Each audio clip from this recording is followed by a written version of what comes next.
Praise ప్రభువైన యేసుక్రీస్తు నామమున మీ అందరికీ శుభములు. మన యొక్క దిన భాగంలో నుండి యాకోబు రాసిన పత్రిక 1వ అధ్యాయము 17వ వచనం. శ్రేష్టమైన ప్రతి ఈవియు సంపూర్ణమైన ప్రతి వరమును పరసంబంధమైనదై జ్యోతిర్మయుడగు తండ్రి యొద్ద నుండి వచ్చును.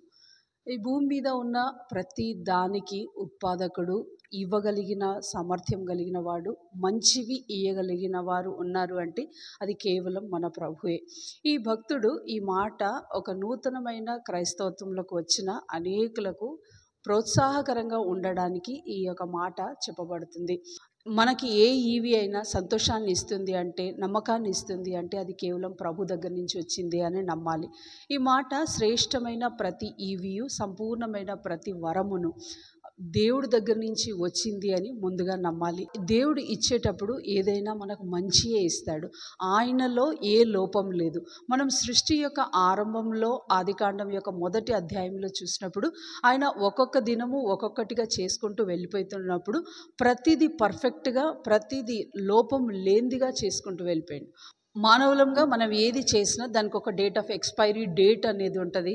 ఒక రోజుకి అది లయం అయిపోతుంది అనే భయం ఉంటుంది. కానీ ప్రభువు చేసిన దానికి ఎక్స్పైరీ డేట్ అనేది లేదు. చేసేది ఏదైనా చాలా పర్ఫెక్ట్గా చేసేవారు. అది కేవలము మానవులకు ఉపయోగకరంగా మారడానికే ప్రభు చేశాడని మనం నమ్మాలి.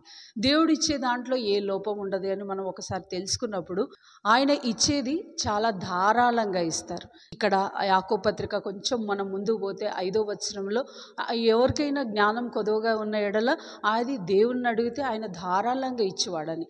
ఆయన ఇచ్చే దాంట్లో పరిమితి ఉండదు. ఆయన ఇచ్చే దాంట్లో లోపం ఉండదు. ఆయన ఇచ్చే దానికి డేట్ ఆఫ్ ఎక్స్పైరీ డేట్ ఉండదు. అటువంటి పరసంబంధమైన ఆశీర్వాదాలు అది ప్రభు దగ్గర నుంచి వచ్చింది అని నమ్మి మనము ప్రతి దినము ఆయన దగ్గరికి వచ్చి, ప్రభు ఆ పరసంబంధమైన ఆశీర్వాదాలకి మమ్మల్ని పాత్రలుగా చేయమని ప్రభుని బ్రతిమాలుకుందాం. రండి ప్రార్థన చేసుకుందాం.